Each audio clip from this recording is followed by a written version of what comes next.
కేసీఆర్ సంతకం పెట్టిండు, రండి తేల్చుకుందాం, 2 రోజులైనా చర్చిద్దాం.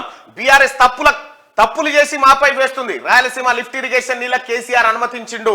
పదవులు కమిషన్లకు లొంగి జలదోపిడికి సాకారం. సాగర్ డ్యామును జగన్ ఆక్రమిస్తే కేసీఆర్ ప్రశ్నించలే. జనంలోకి వచ్చే మొహం లేక కేసీఆర్ మాయమాటలు. ప్రాజెక్టులపై కేసీఆర్ ఎంతసేపు అయినా మాట్లాడొచ్చు. అసెంబ్లీ సమావేశంలో ప్రాజెక్టులపై శ్వేతపత్రం తెలంగాణ సీఎం రేవంత్ రెడ్డి అంటూ వార్తను చూస్తాను. బీఆర్ఎస్ హయాంలోనే ప్రాజెక్టులను కేంద్రానికి అప్పగిస్తూ మాజీ సీఎం కేసీఆర్ 2022లోనే సంతకం చేశారని తెలంగాణ ముఖ్యమంత్రి యనుమల రేవంత్ రెడ్డి అన్నారు. కేసీఆర్, హరీష్ రావు నీటిపారుదల శాఖ మంత్రులుగా ఉన్న సమయంలోనే ప్రాజెక్టులను కేంద్రానికి అప్పగించారని, ఇప్పుడేమో కాంగ్రెస్ ప్రభుత్వం కేంద్రానికి ప్రాజెక్టులు అప్పగిస్తుందంటూ అబద్ధాలు చెప్తున్నారని సీఎం రేవంత్ రెడ్డి మండిపడ్డారు.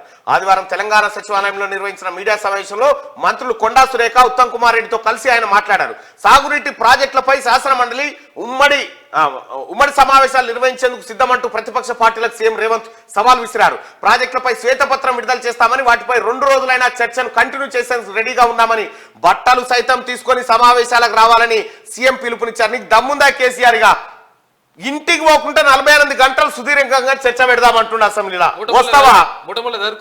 రమ్మంటుండ్రా.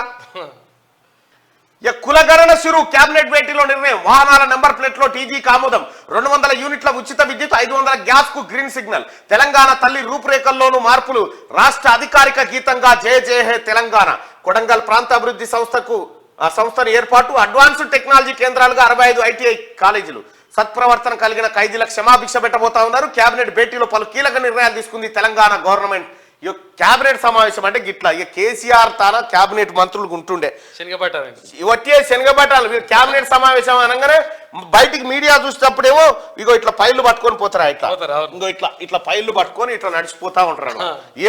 ఏమో చేస్తారు, ఇలా ఏదో మాట్లాడతారని ఏముండదు నటపిసీలు చేసేది. పోగానే క్యాబినెట్ సమావేశం అనగానే పోతారు. అయితే ఇట్లా ఇదంటే నాకు ఒకటి గుర్తుకొచ్చింది. అంటే తెనాలి రామకృష్ణ ఉంటాడు. తెనాలి రామకృష్ణ ఉంటే అక్కడ పెద్ద యుద్ధ యోధుడు వస్తాడు అన్నట్టు.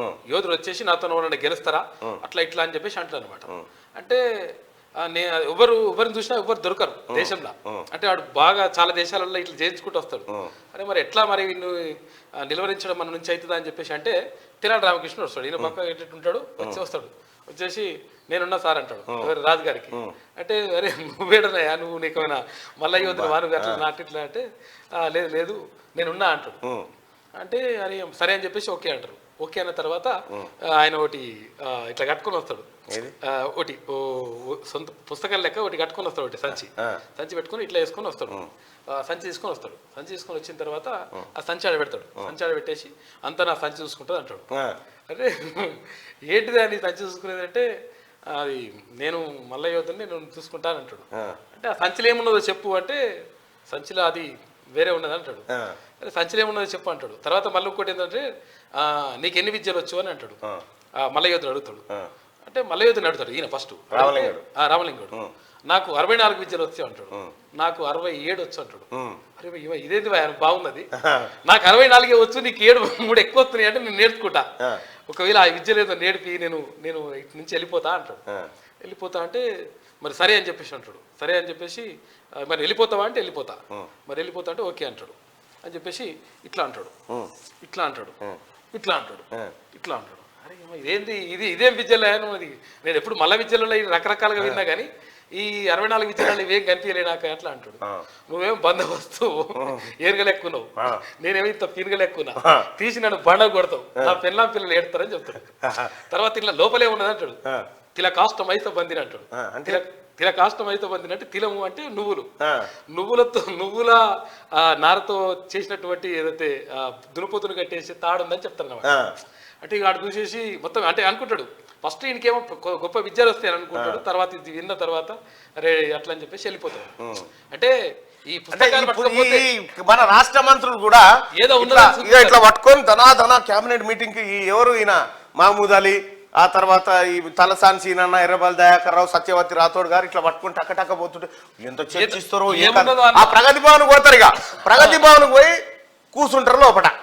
లోపల రూమ్ దాకా కూడా రానియరు ఇలా, బయట కూర్చుంటే బయట అన్ని మీడియా సంస్థలు కేబినెట్ భేటీ కొద్దిసేపటి క్రితమే ప్రారంభమైంది. పలు కీలక నిర్ణయాలు తీసుకోవడానికి ముఖ్యమంత్రి సమక్షంలో జరుగుతా ఉంది. అయితే ఈ జరుగుతాయి ఇవి జరుగుతాయి. ఇక కేబినెట్ చాలా సీరియస్ గా పెట్టే సుదీర్ఘం లేదు నటిపించలేదు. వీళ్ళు పొద్దుగాల 11 గంటలకు పోతే సాయంత్రం 4 గంటల దాకా ఒట్టిగానే ఆ శనగబాటాలను తినుకుంటుంటారా. ఇంత ఛాయ్ వస్తుంది తినుకుంటుంటారు. మెల్లగా 4:30 కేసీఆర్ దిగుతాడు మీదకి. ఏ సంగతిరా వచ్చిర్రు ఇలా కేబినెట్ మీటింగ్ అంటే ఎక్కడికి సంతో ఈ సంతకాలు పెట్టలేరా ఈ సన్నాసులు పెట్టరా సంతకాలు పెట్టరు పెట్టాకనే కథం సంతకాలు సార్ మీటింగ్ ఎక్కడ మీటింగ్ రా సంతకాలు పెట్టరు ఆల్రెడీ అయిపోయింది మీటింగ్ మీద నేను మా కొడుకు అల్లుడు బిడ్డ పెట్టినాం రా మీటింగు అని వీళ్ళతో సంతకాలు పెట్టిస్తారు. సంతకాలు పెట్టిగానే వీళ్ళంతా ఇక సార్ నెక్స్ట్ ఏం సార్ అంటే ఆడు ఉండిపోరు మీడియా పాయింట్ కాడ ఉండిపోరు నేను వస్తున్నా అంటారు. ఇక అప్పుడు కేసీఆర్ మంత్రులంతా పోయి ఇట్లా ఇట్లా కూర్చుంటారు. వీళ్ళ కాడ ఏం జరిగిందో తెలియదు. మధ్యలో కేసీఆర్ ఉంటే ఆడ కుర్చీ జరిపి టవాల్ ఇట్లా కూర్చున్నబెట్టి అనుకుంటే ఒక్కొక్క అమ్మ మరి ఏదో పీక్ పాడేసినట్టుగా చెప్తుంటారు. ఇక ఏముండదు కేసీఆర్ ముచ్చట కీలక నిర్ణయాలు జరిగినట్టుగా ఏదో ఏముండదు. వీళ్ళు కేవలం పల్లి బఠానీలు పుట్నాలు చాయ్ బిస్కెట్ తిని వస్తారు అంతే. అటువంటి వాళ్ళే పెట్టుకోడు కేసీఆర్ పెట్టుకుంది కూడా అటువంటి వాళ్ళనే. ఇప్పుడున్న మంత్రులు ఎట్లున్నారు అప్పుడున్న మంత్రులు ఎట్లున్నారు చూడండి అర్థం చేసుకోండి.